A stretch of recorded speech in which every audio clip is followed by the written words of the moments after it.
want to welcome our panelists, and our panelists starting here on the left, your left, stage right, as they say, Mr. Bill Clark, Sister, oh, not Sister, she's not in the order of the thing, Audrey Novak from the University of St. Thomas,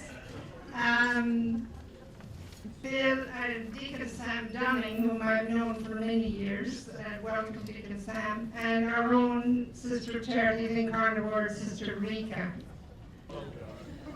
So we're going to remind ourselves that we're going to answer briefly and be succinct and to the point. I'm a former school principal, so you have to put up with it. So you'll have a couple of minutes to respond to the opening question. I'll give you 2 whole minutes. That's 120 seconds. You can say a lot in that much time. And then after we have a couple of general questions to each of the panelists, we will have a couple of particular questions to them. And then we'll also take your audience questions. So to begin with, Laudato Si, as we heard all morning, calls for a profound interior conversion. And I think Roger in particular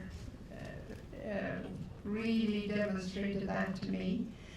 An ecological conversion, one where we really encounter Jesus himself, and it is evident in our relationship with the world around us. It's not just between me and Jesus, but it's really evident in my relationship.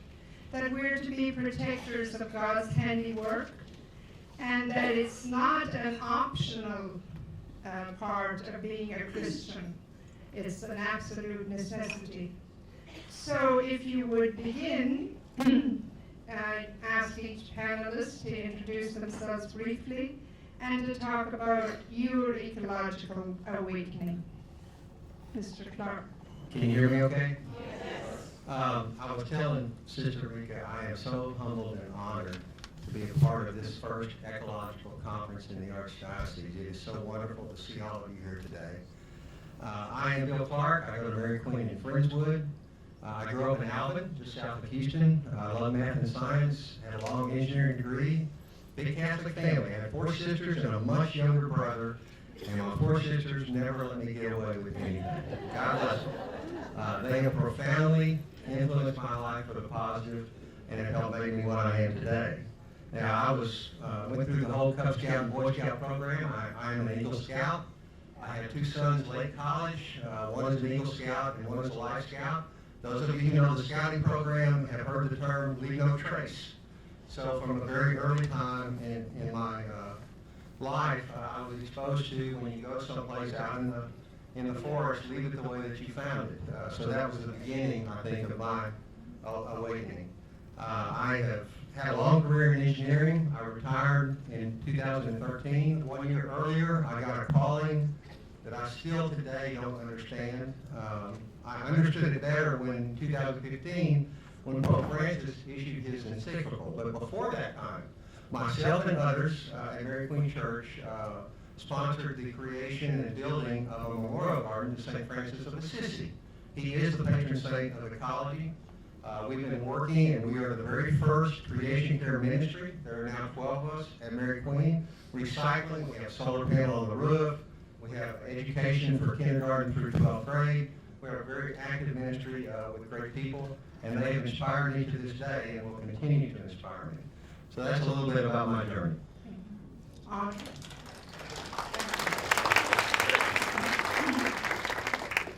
Hello, so my name is Audrey Novak, and unlike many of the other speakers, I'm still a student at the University of St. Thomas. I'm a senior there, graduating this December, and I'm getting a degree in International Development, International Studies, and Philosophy, and then I'm minoring in Economics and Finance as well.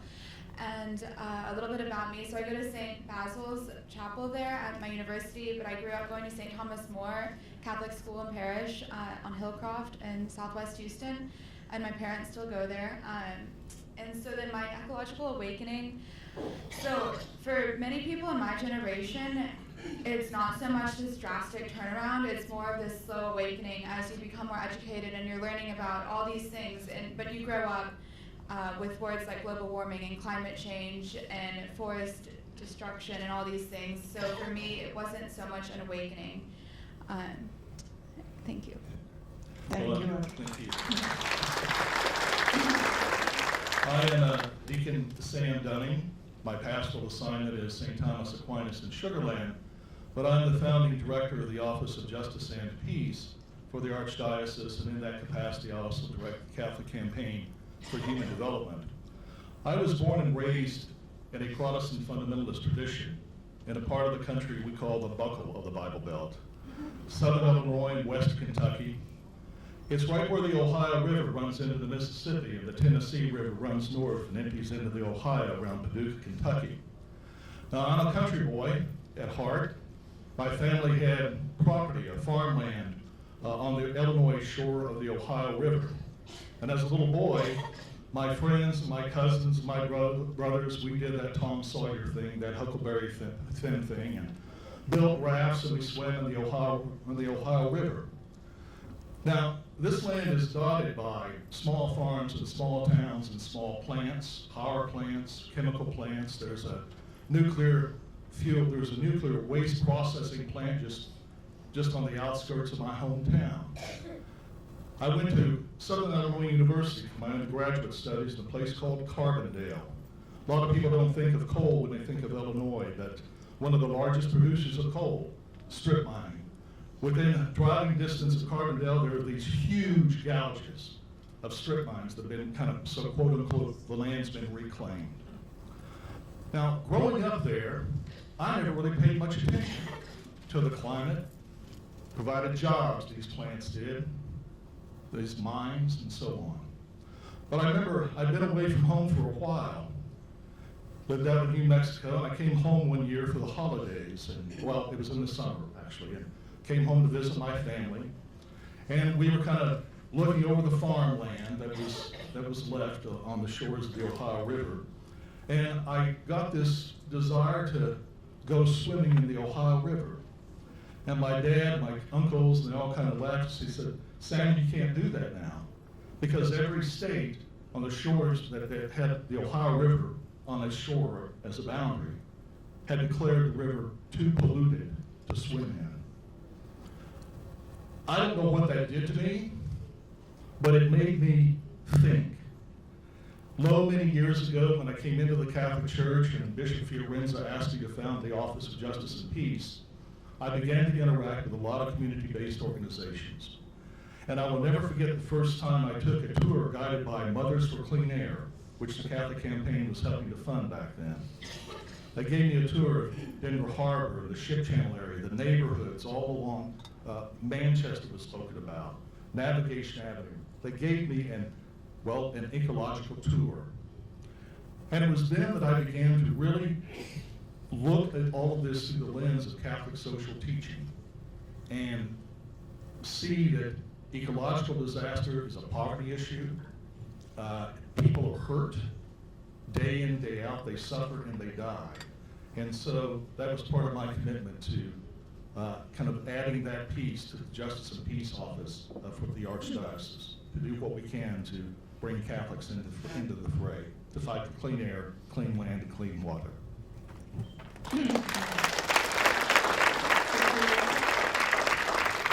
Hello again.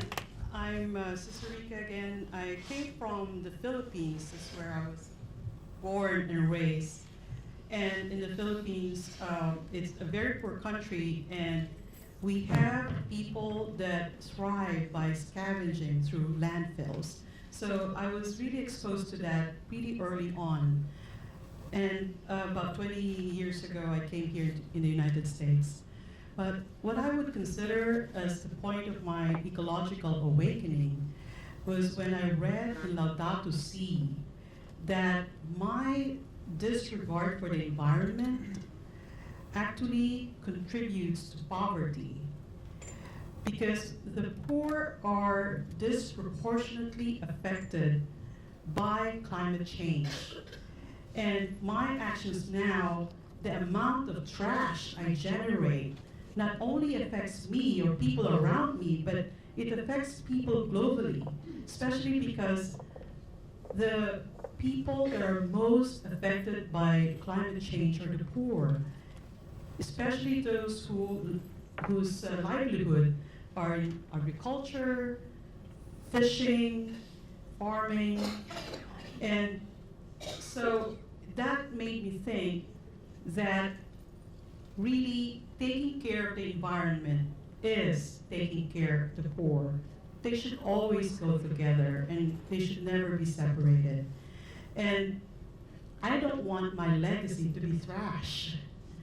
And so I have to constantly remind myself, what am I doing? And is my overconsumption, my over-attachment to stuff really keeping me away from my dependence on God or experiencing the love of God? Am I willing to allow that to be the thing that will separate me from the love of God? And that really convicted me that I need to really pay attention to what I'm doing, because Jesus loves the poor and the vulnerable, and we're only as strong as our weakest member in society. So we thank all the panelists for their insightful response to their ecological awakening. I can hardly speak. So now we will have a second question for each panelist to answer, and if you please hold the applause until the end, and then we'll acknowledge all of them. And we will stay to our time, right? Thank you. So Pope Francis talks about obstructionist attitudes in Laudato Si, and the concept of denial. We can deny that there's a problem, or indifference. It's not bothering me, or a certain resignation. That's the way it is. What can I do about it? Or a kind of a blind confidence in technological solutions without our involvement. So he really calls on everyone, every single person's talents and involvement as necessary to redress the damage to God's creation. So we are asking each of the panelists from their perspective, they each have different vocations, different experiences in life. What do they see as their unique, what do you see as your unique role in leading toward solving this ecological crisis and being, as best you can, a leader in this area, especially where we are with what we have in this world? So, Bill. Thank you. This is an easy one for me because my grandparents and my parents taught me a long time ago that if you believe in something, truly believe in something, don't just talk about it. Go do something. And what you can do is right around yourself. You look at yourself, what can I do different? So I see my role as learning from other people, inspiring other people, and taking action. I talked to the sisters who chair the staff today. There are two handouts over here on the handout table. I only made 100 copies, so first come, first serve. One is our petition that 20 of us signed a couple of years ago. And the petition basically lays out a framework for how the Catholic Church can become more ecologically aware and actually not just pray about it. In other words, God calls us to prayer, but God also calls us to action. And this petition describes what a parish can do. The second handout is something I created personally, my personal actions that can actually be applied to your home, your family. It can be applied to a business, a church, an organization, and it's an action list. And being an engineer, I've scored it. The different items have different scores, and it adds up to 100. So you can go through the list and look at many of the people that I help. Bill, I want to do the right thing, but I don't know what to do. You know, they come up and say, well, golly, what is it I can do? So on the handout, particularly the action list, you can look at that and pray about it and pick out and decide what are the things that I can do individually, because we all want to walk the walk. We want to be role models. we should do that first. Then we can go out and inspire others. That's my whole approach to this challenge. Thank you. Thanks. Audrey. Okay, so for my individual role, first I'll answer me personally and then just younger generations, my generation in general. So for me personally, right now I'm very involved on sustainability initiatives at my university campus with mixed success, and I'll talk more about that later. But for young people in general, I think a lot of this crisis right now for us is a very great responsibility because previous generations, they've been able to pass it on and look at it and say, yes, it's a problem, but then by the time it comes to fruition, they're already gone. Whereas my generation, it's not really an option anymore. Nobody really has a choice of choosing to believe in it or not believe in it, to take action or not to take action, because our lives will be changed whether we want them to or not. And so also for my generation, I think it's a really wonderful opportunity because as previous speakers were talking about, at the core of this issue, it's an issue that we have a wrong philosophy of how we relate to nature and how we define human nature and how we define human flourishing. So I think it's a really great opportunity for my generation to be the ones to shape how we will view it looking into the future, how we can change the way that we relate to the earth. Dickinson? Well, I see my role as twofold. First, as a deacon in the church. I think part of my task, my challenge, is to continually echo and emphasize what we've learned through the teaching of Pope Francis and our bishops, tying ecological issues to our faith, that they are very human issues as well, that this is God's creation that we are ordained by God to be good stewards of. But in a broader communal sense, I work with a lot of community-based organizations where I've seen the power of people when they come together of like mind with a common purpose, a common goal, such as the organization I spoke about earlier, Mothers for Clean Air. These mothers were noticing that their children were coming home from school sick, with rashes, and you don't want to make a mother mad, all right? You don't want to make 20 or 30 or 50 of them mad. And they became organized. The Catholic Church, through the Catholic Campaign for Human Development, helped fund them. Very proud of that relationship. They did a lot of change locally, worked with Mayor Bill White at the time to clean up a lot of the neighborhoods that were suffering from severe ecological damage, and they did a lot of good work in Austin as well. But helping people become empowered and helping people to look around them, not in Washington or in Austin, but looking in their own neighborhoods to see what they can do to effect real, systematic, significant change if they come together and unify and become unified around a common purpose. And I think what we've seen in Houston is that it can be done. It's hard work, but it can be done. And I always encourage people to look locally first before they look to the state or nationally. Okay. Thank you. I'm also a physician, and I work in an indigent care clinic in Dickinson, and I have seen how much the environment had really affected our bodies. And it makes me cry when I see a person that's been debilitated by addiction, by overconsumption, and doing really damage on their bodies. And so, for my part as their physician, I do my best to educate them and of course pray that everything will go well for the patients that we have. But as a congregation, we've taken several steps toward caring for the environment. In 2018, April 2018, we had a chapter, and a chapter is a meeting of all the sisters in the congregation, and we do that every 4 years.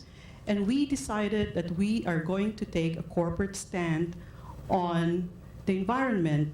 And a corporate stand is basically our commitment that we will educate ourselves and others on the environmental crisis and make concrete actions, both individually and communally, to care for the earth.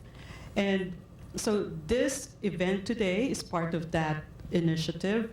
And we've also signed the Catholic climate declaration in 2017, and in that declaration we joined about 800 different Catholic entities here in the United States, 275 of which are religious congregations, and we're basically supporting the Paris Accord that aims to limit climate change by 2 degrees Celsius. So here in the villa, we've done a lot toward saving the environment. We've planted so many trees, we've reduced single use, we've encouraged all our employees here to be really proactive in recycling. And last week we had a waste audit, and the waste audit is a concept that we want to reduce our waste by 90% or pretty darn close to that. And that is by way of reducing our trash, reusing the things that we've bought, refusing to buy things that will make us have more trash. And after we evaluate the result of that waste audit, then we can do more actions like composting or repurposing the things that we have here at the villa. Thank you. So let's acknowledge all our panelists for their response. And now I'm going to ask some individual questions of the panelists. And the first one is, since I like to bug her, Sister Rika. I thought I'd start with her and see how she does on this question as a Sister of Charity, the Incarnate Word. So, Sister Rika, Pope Francis in Laudato Si talks about a Christian spirituality that's really an alternative understanding of the quality of life. And he encourages a prophetic and contemplative lifestyle that's free of the obsession with consumption and where we understand that less is more. So as a sister in particular, what lessons can you share with us about compulsive consumerism? Or how, I know, I see, I studied her before I came. How we can be happy with less. You know, as a religious, we take the vows of poverty, obedience, and chastity. And that's our way of being in the world, in the service of the church. And by living simply, we're basically going against the grain of a throwaway society that, you know, that term has been mentioned so many times this morning. And by going against that grain, we are making a statement that really the only source of our happiness is God. That God really is the only one who can satisfy our hunger, our desire, our thirst.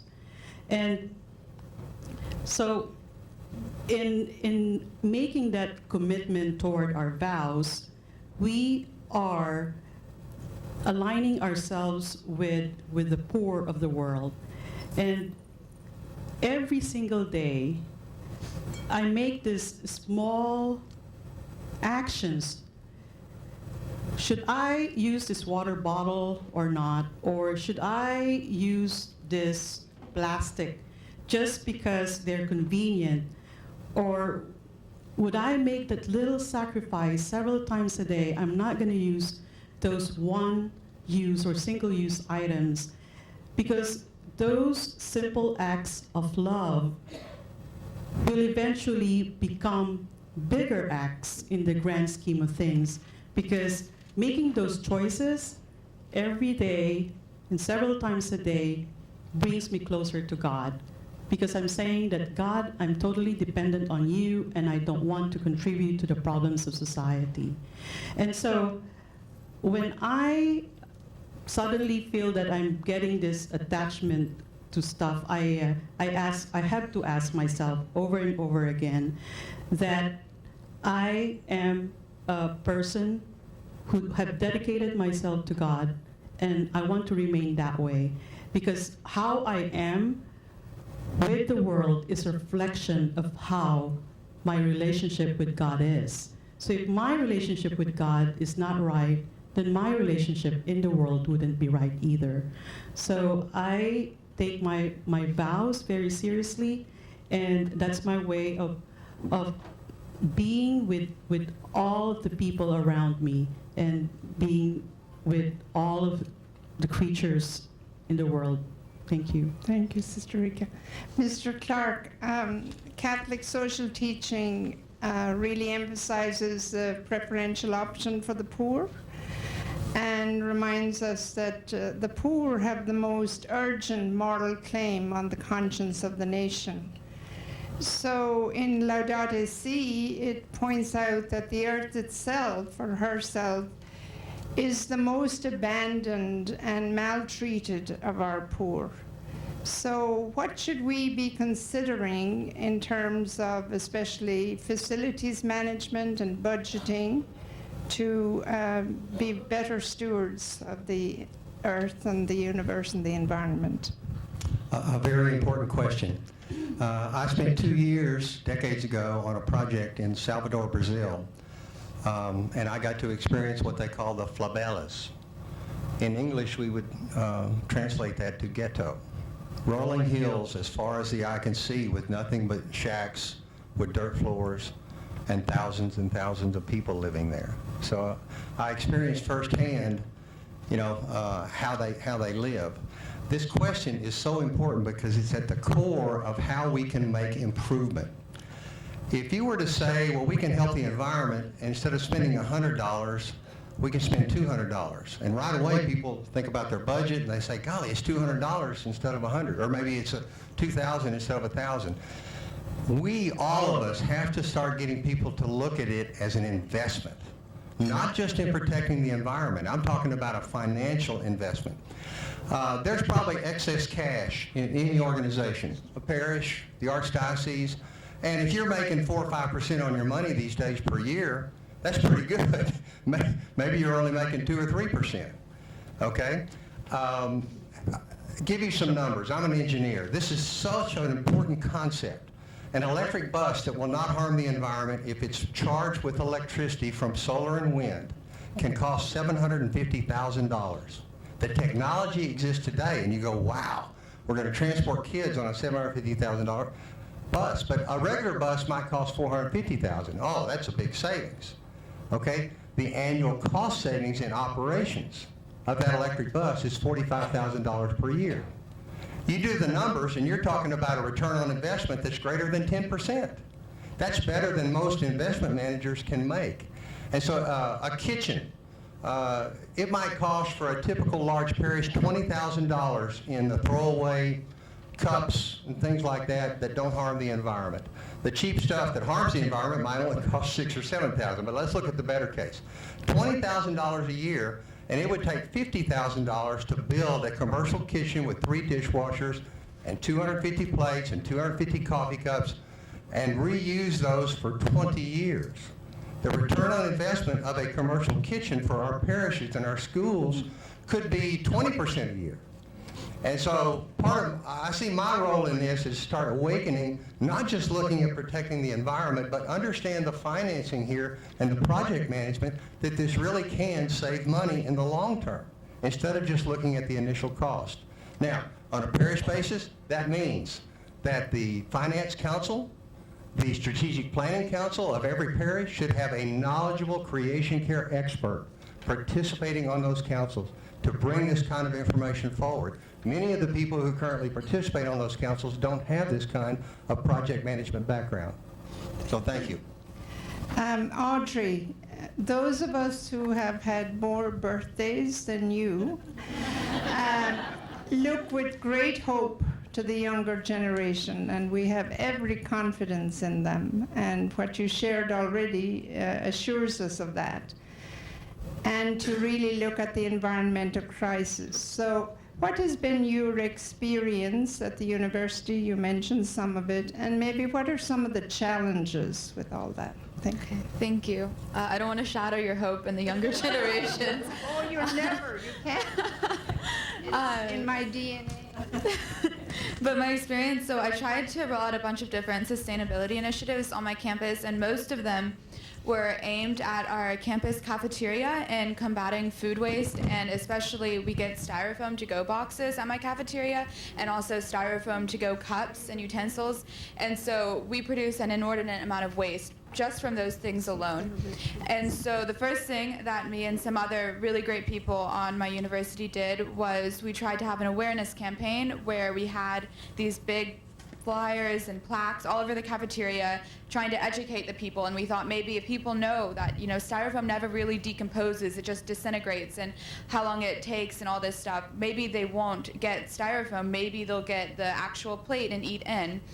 And it didn't work at all. It was a failure. People still got to-go boxes even if they were eating in the cafeteria.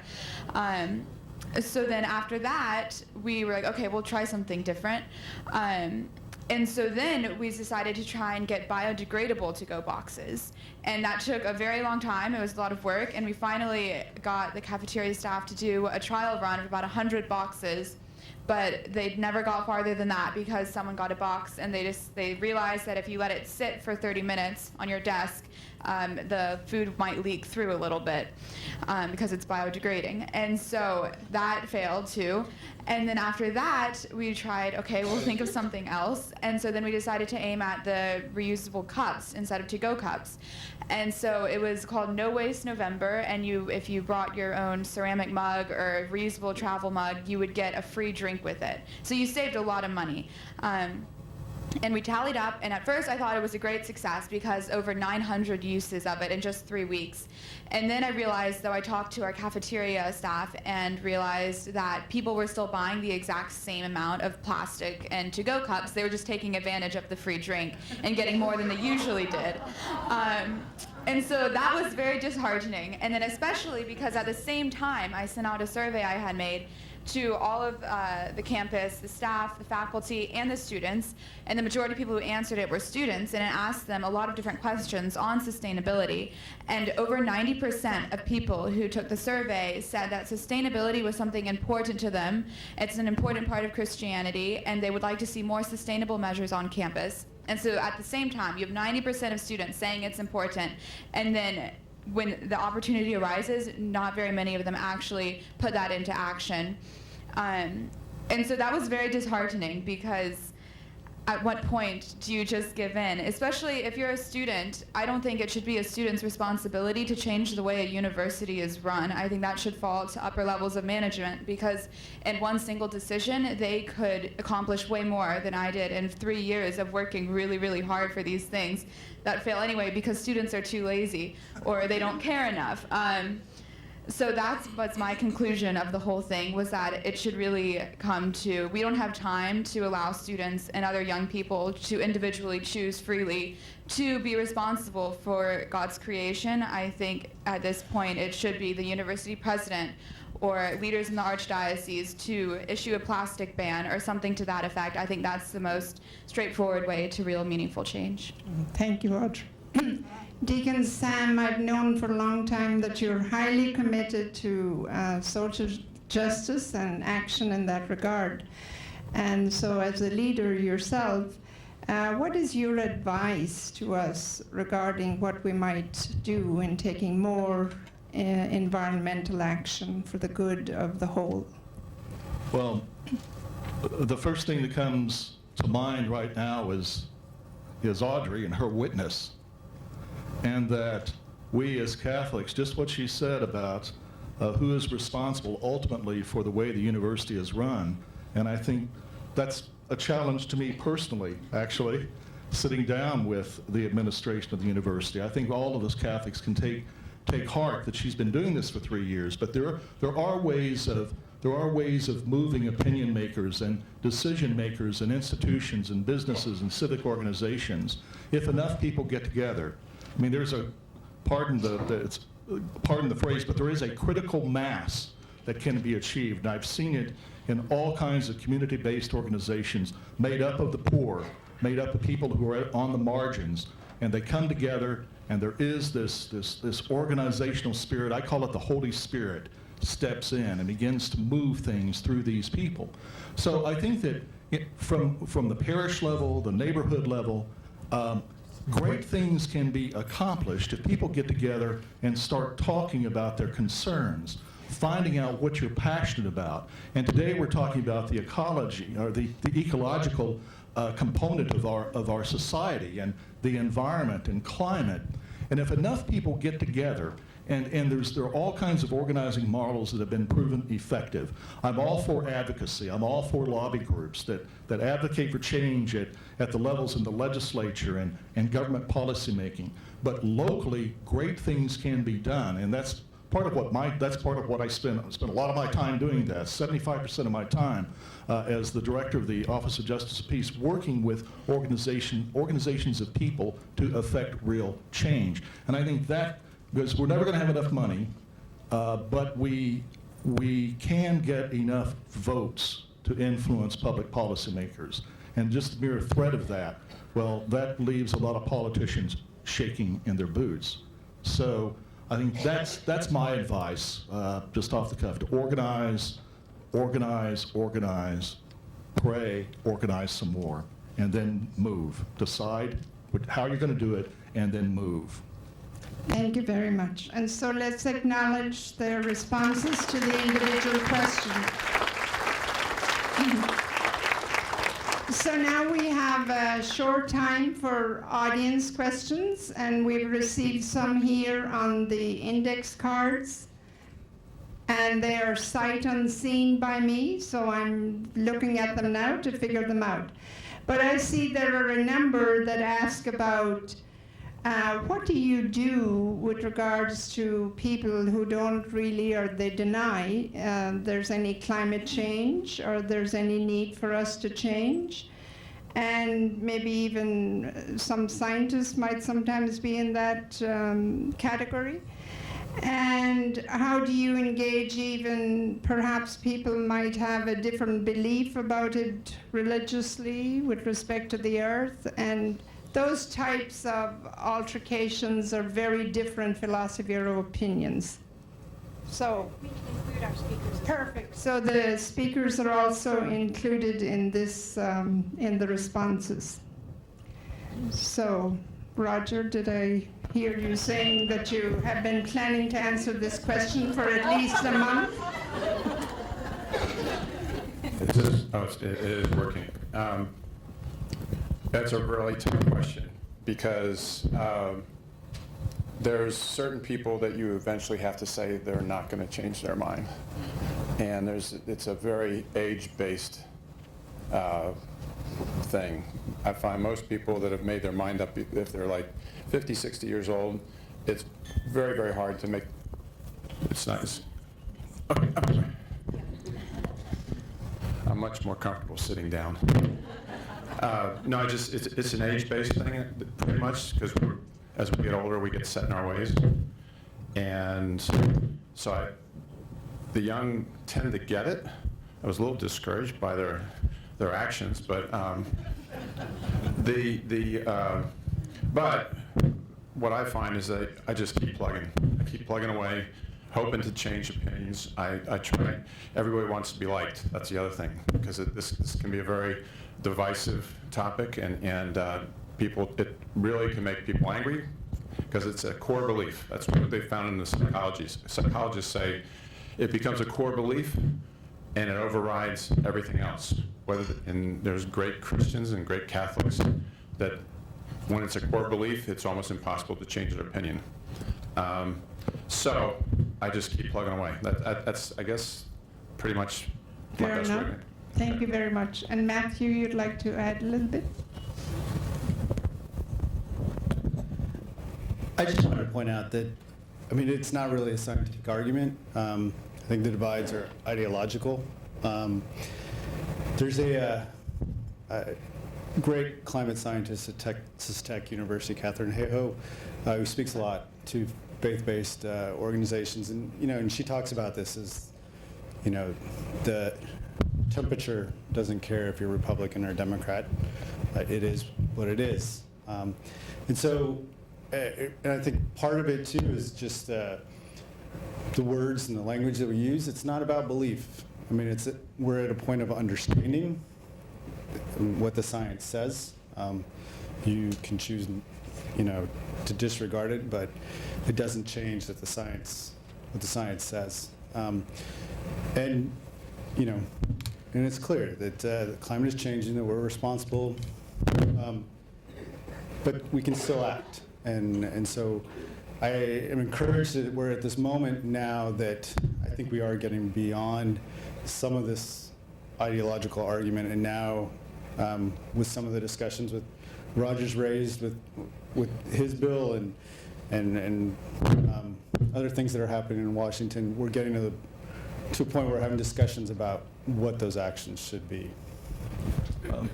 Could I just throw something in Okay. really quickly? And then I we'll think a move lot of on. it depends upon what your objective is when you engage in a conversation with someone who is denying what, in my judgment, is incontrovertible evidence for climate change and that the human impact on it. But it depends upon what your intention is, what your goal is. If you're trying to persuade in your parish that you need some expert on the finance council who understands these issues, or that you want to fight styrofoam in the parish hall kitchen, there's a good rule of thumb that I use in the course of my work and ministry. It's the 60-20-20 rule. On any given issue, now the percentages will vary, but on any given issue, you're going to have people on this side of the issue who are adamant. Nothing is going to change their minds about it. This 20%. On the opposite side, you're going to have 20% who's going to be adamantly opposed and certain that they are right. And in the broad middle, you've got people who may lean one way or the other, but they're not absolutely certain. And it's those folks that I think we need to reach out to draw into this bigger debate to affect, again, getting rid of the styrofoam in the parish hall kitchen or whatever the issue may be. And sometimes you have to realize, well, you just have to knock the dust off your sandals and walk away from that person. They're never going to be persuaded. Find people who are persuadable, who have an open mind, or who have bad experiences with the environment. And they know there's a problem. They know something needs to be done to solve it. They just don't know what to do. Those are the folks we need to evangelize around this cause. Could I have 1 minute, please? I know you want to move on. I, as a person and a Catholic, am not responsible for changing their minds. That's not my responsibility. I should witness. I should provide a good example. Of course I'm going to talk to them. And let's all remember that there are two situations. Can this person impact budget decisions and in a leadership position that can affect the whole parish, or is this somebody who's a parishioner and does not impact budgets? The approach, and I'm not going to go into detail right now, is vastly different in those two cases. And my last advice is spend most of your time with the people that are positive or neutral. That's where you'll make the progress. That's where the example can come from. And certainly we pray for everybody. Thank you. Thank you. Thank you for your responses. Let's acknowledge them. And just a little pause for station identification. There's a TED Talk, How to Use One Paper Towel, and it's available on YouTube, and it's worth looking up.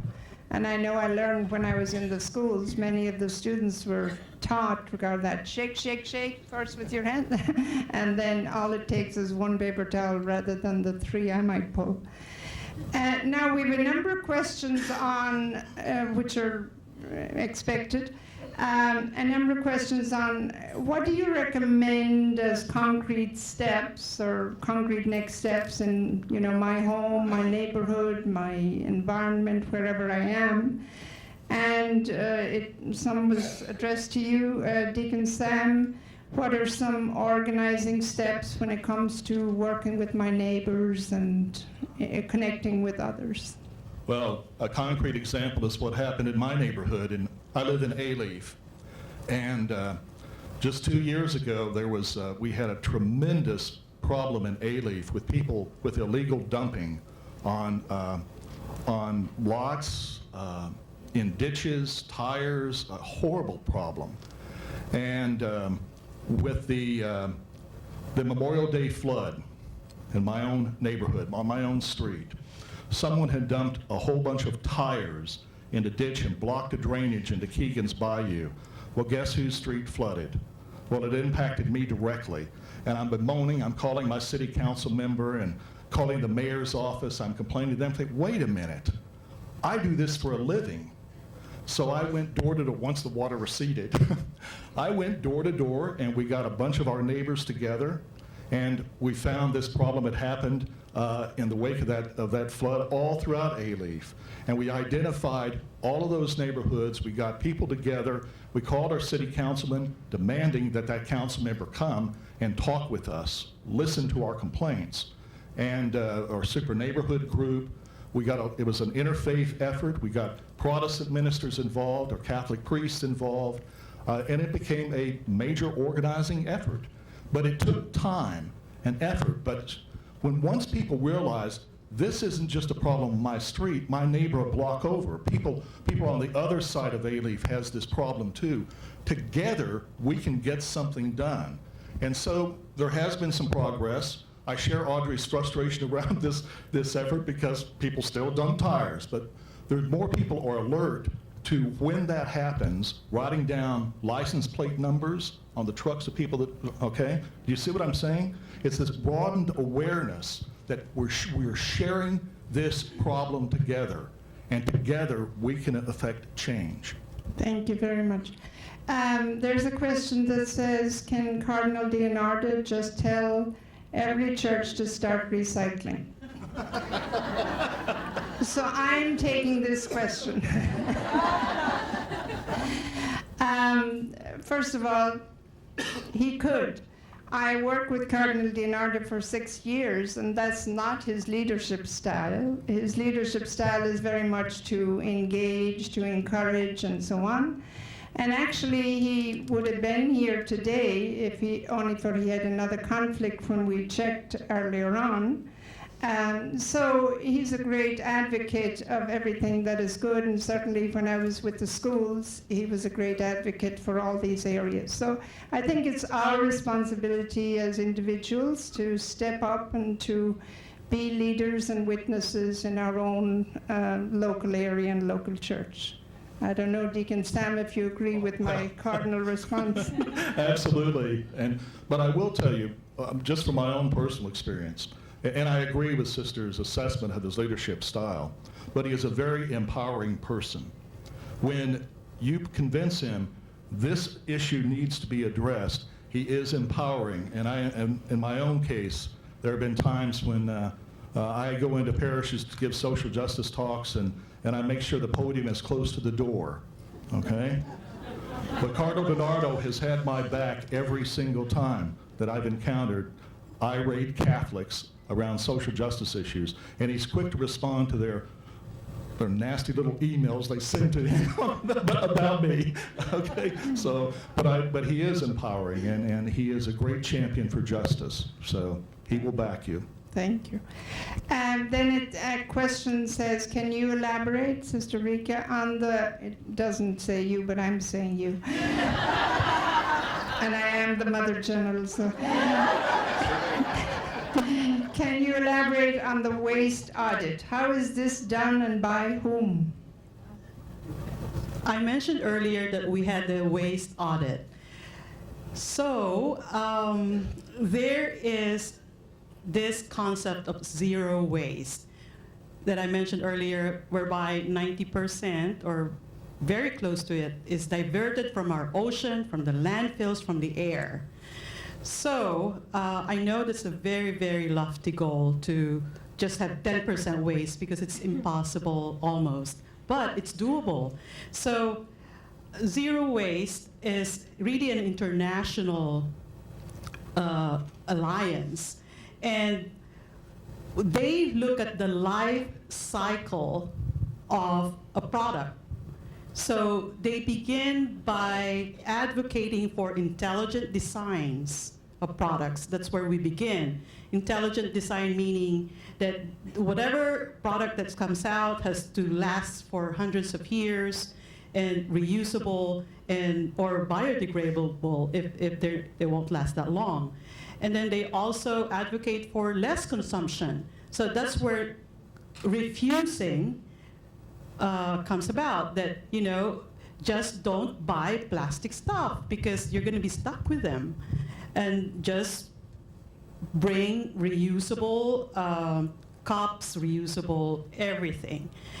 And so the other part of that life cycle is when you finally consume something, that make sure that you're composting it, or if it's a product that you're repurposing it. And if you cannot, then you at least have to really recycle. So what we did was we really dug through our trash here at the villa. And it was a very, very humbling experience for me because of all the smell. And it's really very icky to be going through the trash, especially the thought that I also participated in that trash. I contributed to that trash. And so we weighed everything. We weighed how much is compostable, how much is recyclable, how much is really trash. And so when we make that assessment, we can know where our trash is really coming from. And once we know, then we can do something about it and implement ways that we can reduce our trash.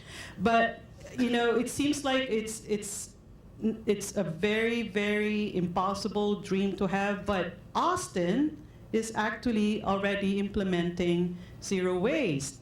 Microsoft, Nestle, Fourth Ward, Dallas. So it's not impossible. So we've gotten the report, I haven't read it, but we will, and we'll make some changes depending on that.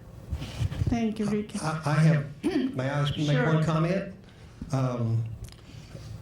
A picture's worth 1,000 words. This is the actual waste basket from my kitchen at home. Debbie and I have been using this for a long time. You notice it has a plastic bag in there. That plastic bag has been there over 10 months.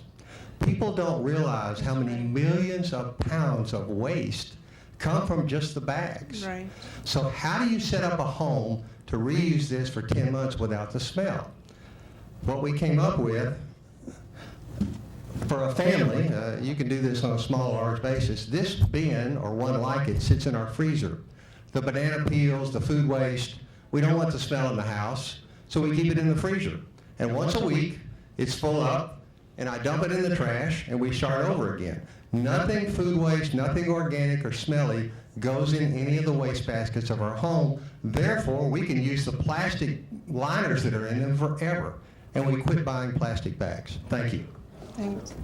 Very good. We have a question. Can you address environmental justice? What is environmental justice?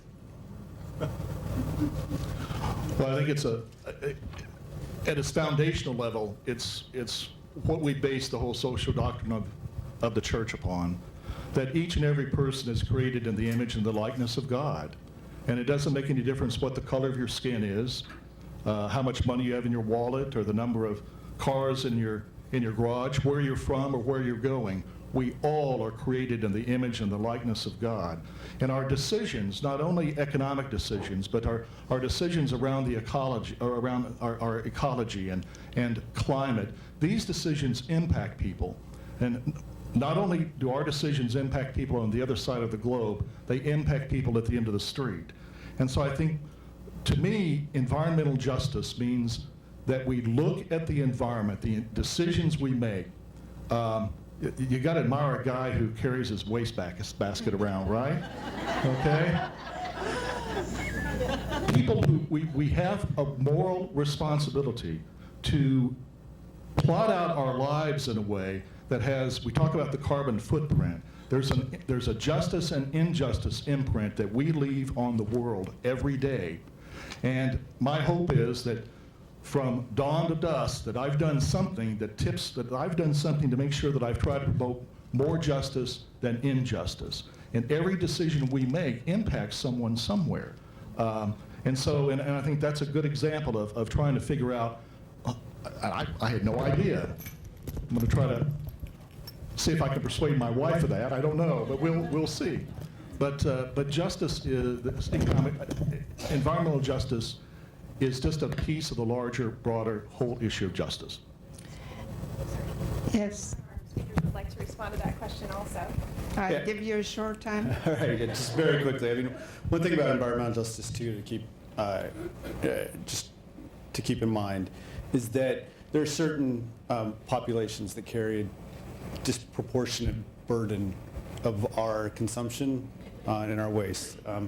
And like I showed you those slides with Manchester, in Galena Park, and many communities in Houston and around the world, the poor, communities of low wealth, communities of color, feel these impacts even greater than, obviously than I do living in the woodlands. So it's just something to keep in mind that, that there are populations that carry the greatest burden. Thank you very much. We have like one card that's really a comment, a very important comment, and that's some of the environmental issues maybe around Galena Park or Sugarland and drought issues and so on, and that these need our help and our conversion to address, so we acknowledge that. Now I have to do this one because it has the word schools in it, so I'm giving it priority, of course. And maybe St. Catherine's can respond, if you don't mind. The question is, how can we promote this kind of environmental awareness and conservation in our ministry, such as schools? St. Catherine's is a green school. Yes. That's correct. I think the best thing that you can do is allow your students to voice their, much like our senior here at UST, voice their opinions and take action. St. Catherine's is going to have its third environmental symposium in May. I brought a very limited number of flyers that they created. And interestingly, this is the third one that we've done since 2008, and the focus has now shifted to not just educating, but their logo or their phrase, the name of the conference is From Knowing to Acting. And so I think 10 years ago, it was more about let's educate everybody. And now they're talking all the time about, okay, so we know, but now we have to act, and they're really seeking for a very, very wide range of things that they can do, from voting, we almost have people of voting age at our school, to personal decisions, to lobbying, to being active with CCL. So they're wanting to act and not just talk about it. So another question has to do with re-evangelizing and catechizing youth and young adults in this area. So I think that's also connected with what we just heard.